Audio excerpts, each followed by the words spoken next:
കൊല്ലങ്കോട് ആലമ്പള്ളം വരദരാജപ്പെരുമാൾ ക്ഷേത്രത്തിൽ നിർമ്മിച്ച ദേവരഥത്തിന്റെ വെള്ളോട്ടം നടത്തി.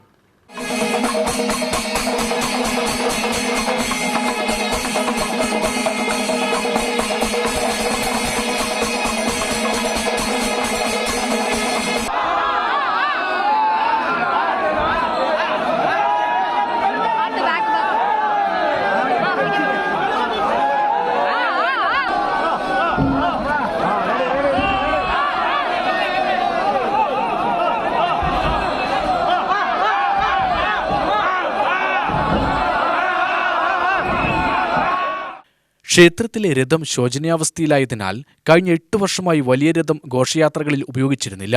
തുടർന്നാണ് പഴയ രഥം വേർപെടുത്തി പുതിയത് നിർമ്മിച്ചത്. 3/4 കോടി രൂപയോളം ചെലവിലാണ് പുതിയ രഥം നിർമ്മിച്ചിട്ടുള്ളത്. പഴയ രഥത്തിന്റെ കലാസൃഷ്ടി, അളവുകൾ, ഉയരം എന്നിവ അതേപടി പ്രതിഫലിക്കുന്നതാണ് പുതിയ രഥം. ചക്രങ്ങളും അച്ചുതണ്ടുകളും ഇരുമ്പുകൊണ്ടാണ് നിർമ്മിച്ചിരിക്കുന്നത്. 7 മുതൽ 8 ടൺ വരെ ഭാരവും 15.25 അടി ഉയരവുമുള്ളതാണ് പുതിയ രഥം.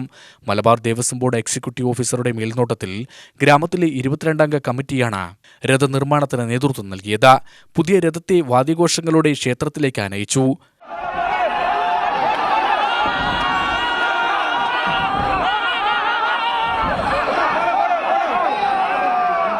അഗ്രഹാരത്തിലെ വീടുകൾക്ക് മുന്നിൽ പുതിയ രഥത്തെ ആരതിയൊഴിഞ്ഞു വരവേറ്റു.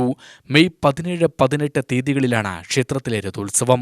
നമ്മുടെ ആലമ്പള്ളം വരദരാജപ്പെരുമാൾ ക്ഷേത്രത്തിലെ നമ്മുടെ പൂർവികന്മാരിവിടെ ഇവിടെ ഗ്രാമത്തിൽ തന്നെ പുരോഹിതന്മാർ ഒരുപാട് ഇവിടെ ഉണ്ടായിരുന്നു. പാപ്പാഴ്വാർ പറഞ്ഞ് കേരളത്തിൽ തന്നെ നമ്പർ 1 എല്ലാ ഗ്രാമങ്ങളിലും കുംഭാഭിഷേകത്തിനൊക്കെ ഫേമസായ വേദഗണപാഠികളായിരുന്നു അയാളുടെ കാലം മുതലേ ഈ ക്ഷേത്രത്തിലെ മാതിരി ബ്രഹ്മോത്സവം നടക്കുന്നുണ്ട്. ചിത്രമാസം അസ്സത്തിൽ കൊടിയേറി തിരുവോണത്തിൽ ആറാട്ടാണ് ഇവിടെ.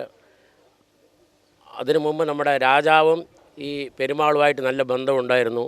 അപ്പോൾ ഈ മാധവ രാജ ആണ് ഈ തേരൊക്കെ പണ്ട് ഈ നിർമ്മിച്ച് കൊടുത്തിരിക്കുന്നത്. നമ്മൾ തേരായിട്ട് രാജാവ് വരും. രാജാവ് വന്ന ശേഷമേ 4 മണിക്ക് 1-ാം തേര് ദിവസം രാജാവ് തന്നെ അവിടെ നിന്ന് വെള്ളിത്തണ്ട് കൊണ്ടുവന്നിട്ട് രാജാവ് തന്നെ തേര് വലിക്കുള്ളൂ. ആദ്യം ഉദ്ഘാടനന്മാർ നമ്മുടെ രാജാവ് തൊട്ട് നീക്കിയാലേ ബാക്കിയുള്ളവർ വലിക്കുള്ളൂ.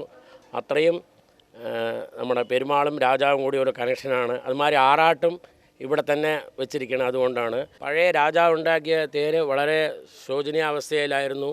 അതിന് കേടുപാട് സംഭവിച്ചപ്പോൾ 2016 ശേഷം നമ്മൾ ആ വലിയ തേര് എഴുന്നള്ളിച്ചിട്ടില്ല.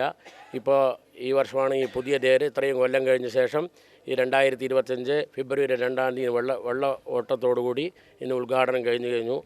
UTV news, Palakkad.